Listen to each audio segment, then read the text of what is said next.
Assalamualaikum warahmatullahi wabarakatuh. Perkenalkan, nama saya Hiriah Tangsya dari Rantau Rasau dari kampus Institut Islam Ma'arif Jamii, Fakultas Ilmu Tarbiyah dan Keguruan PAI. NIM 2511003624. Di sini saya akan membacakan surah Ibrahim ayat 33 sampai 34. Mari kita simak sama-sama. A'udzu billahi minasy syaithanir rajim.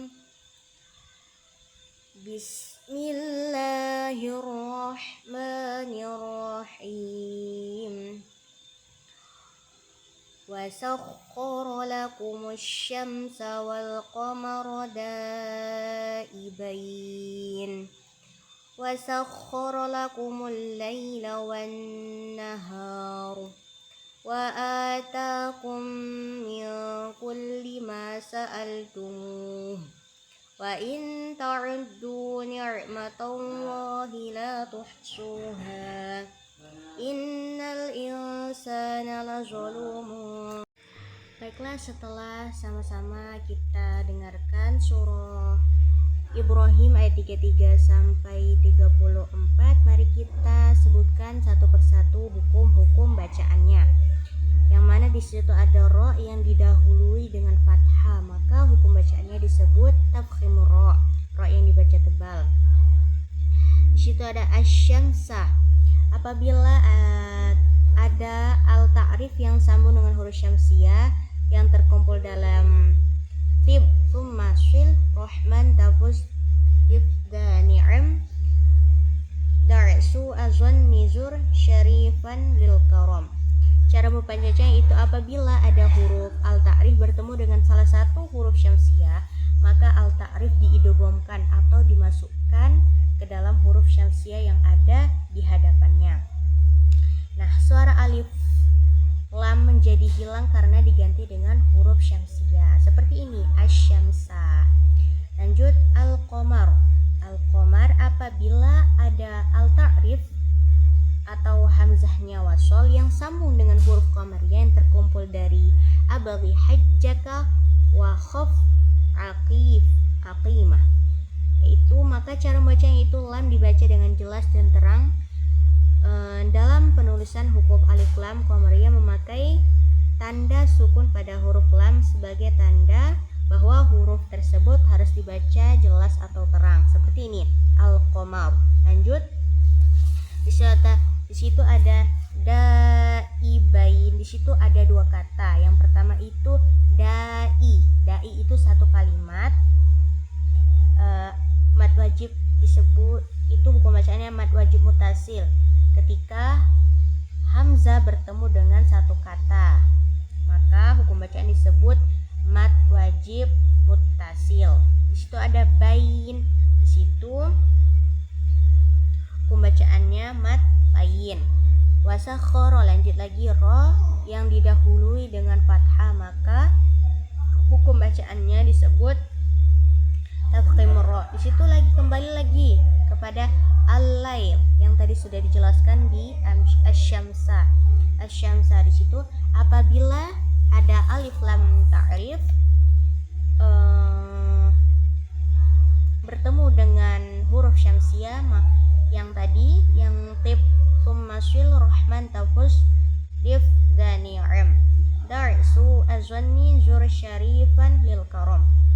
Cara membacanya itu apabila ada huruf al-ta'rif bertemu dengan salah satu huruf syamsiyah, maka al-ta'rif diidghamkan atau dimasukkan ke dalam huruf syamsiyah. Suara alif lam itu menjadi hilang karena diganti dengan syamsiyah tadi. Lanjut, di situ ada an-nahar. Nah, di sini juga an-nahar ini hukum bacaannya disebut idgham syamsiyah karena dia alif lam bertemu dengan huruf syamsiyah. Karena alif lam tadi bertemu dengan huruf syamsiyah. Apa saja hurufnya? Di situ ada salah satunya, di situ ada nun.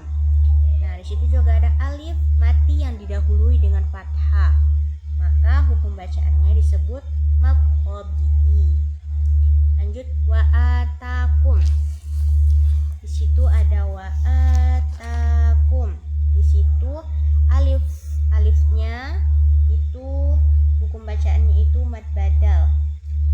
mad badal ialah apabila ada hamzah bertemu dengan mad, maka hukum bacaannya disebut mad badal. Di situ ada juga ta, di situ ada alif kecil yang didahului dengan fathah tapi disatukan. Jadi hukum bacaannya disebut mad tabi'i. Di situ ada mim sukun bertemu dengan mim bertasydid, maka hukum bacaannya disebut idgham mimin. Di situ ada juga nun sukun bertemu dengan kaf. Nah, ini disebut apabila ada nun sukun bertemu dengan beberapa huruf ikhfa, maka hukum bacaannya ikhfa hakiki. Sudah ada alif panjang berdahulu dengan fathah, maka hukum bacaan disebut mad tabi'i. Sama dengan waw sukun didahului dengan dhamma, maka hukum bacaannya disebut mad tabi'i. Lanjut, situ ada nun sukun bertemu dengan ta. Situ ada nun sukun bertemu dengan izhar maka disebut ikhfa hakiki.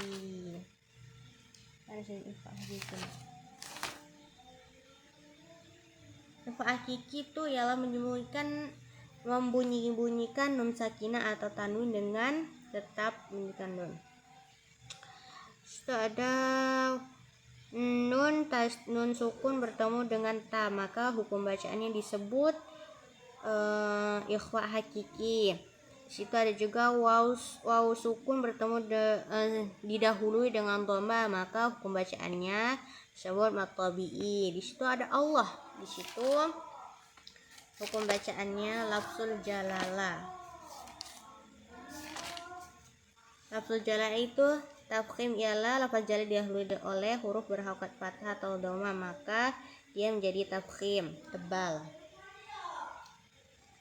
Itu ada la tuhsuha, alif didahului dengan fathah, maka hukum bacaannya mad tabi'i.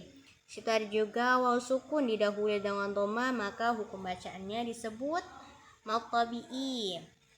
Ha, di situ alif didahului dengan fathah, maka hukum bacaannya disebut mad tabi'i.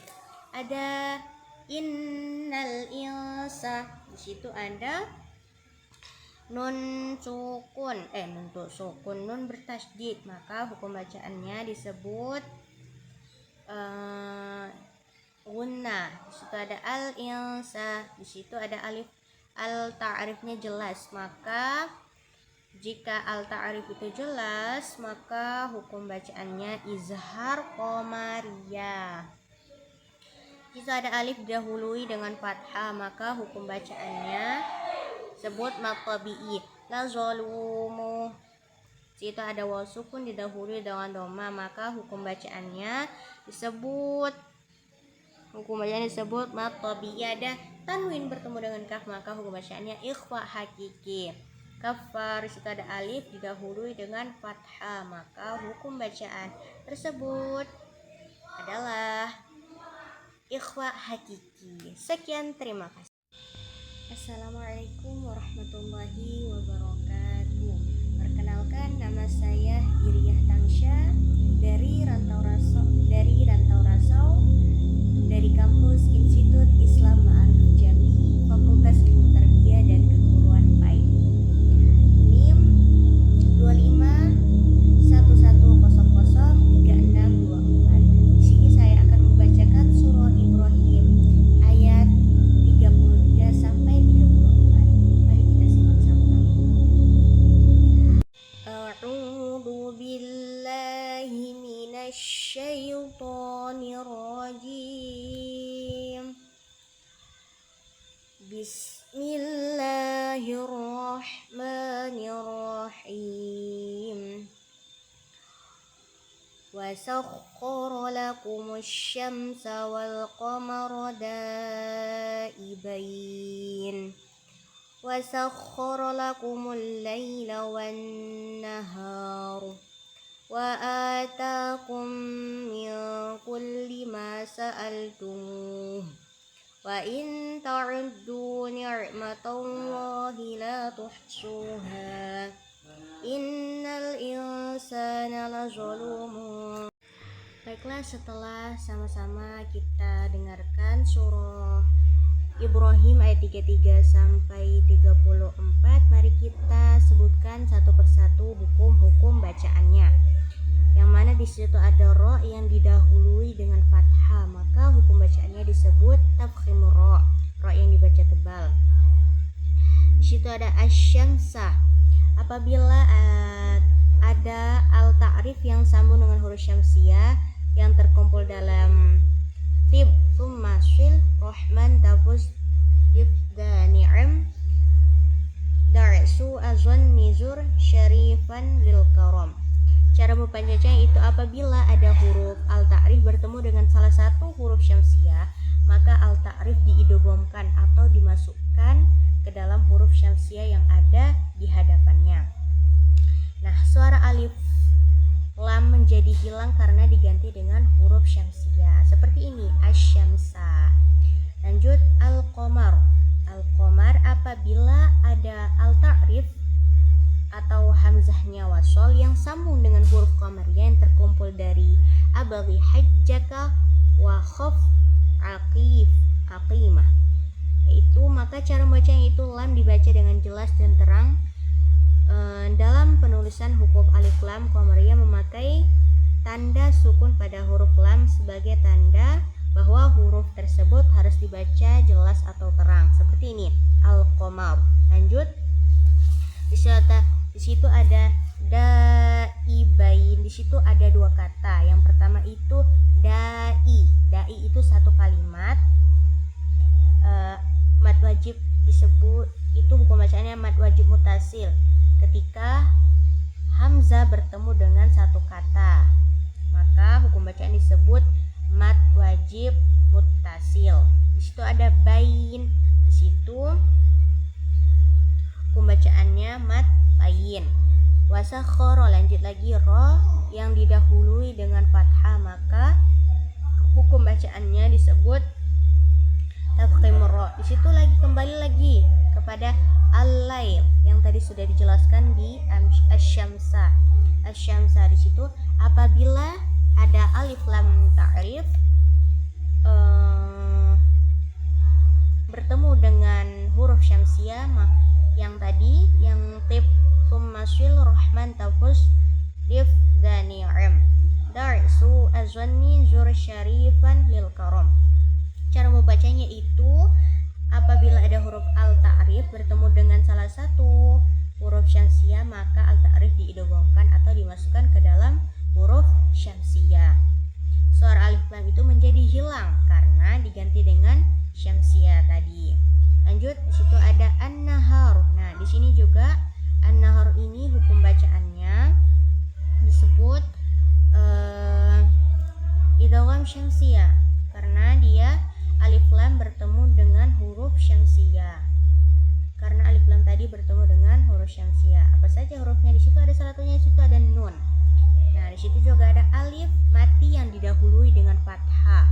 Maka hukum bacaannya disebut maqabi. Lanjut, wa atakum. Di situ ada wa atakum. Di situ alifnya itu hukum bacaannya itu mad badal. Mad badal ialah apabila ada hamzah bertemu dengan mad, maka hukum bacaannya disebut mad badal. Di situ ada juga ta. Di situ ada alif kecil yang didahului dengan fathah tapi disatukan. Jadi hukum bacaannya disebut maqtabi'i. Di situ ada mim sukun bertemu dengan mim bertasydid, maka hukum bacaannya disebut idgham mimi. Di situ ada juga nun sukun bertemu dengan kaf. Nah, ini disebut apabila ada nun sukun bertemu dengan beberapa huruf ikhfa, maka hukum bacaannya ikhfa hakiki. So ada alif panjang berdahulu dengan fathah, maka hukum bacaan disebut maqtabi'i. Sama dengan waw sukun didahului dengan dhamma, maka hukum bacaannya disebut mad tabi'i.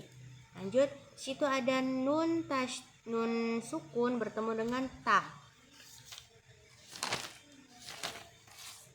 Situ ada nun sukun bertemu dengan izhar maka disebut ikhfa hakiki.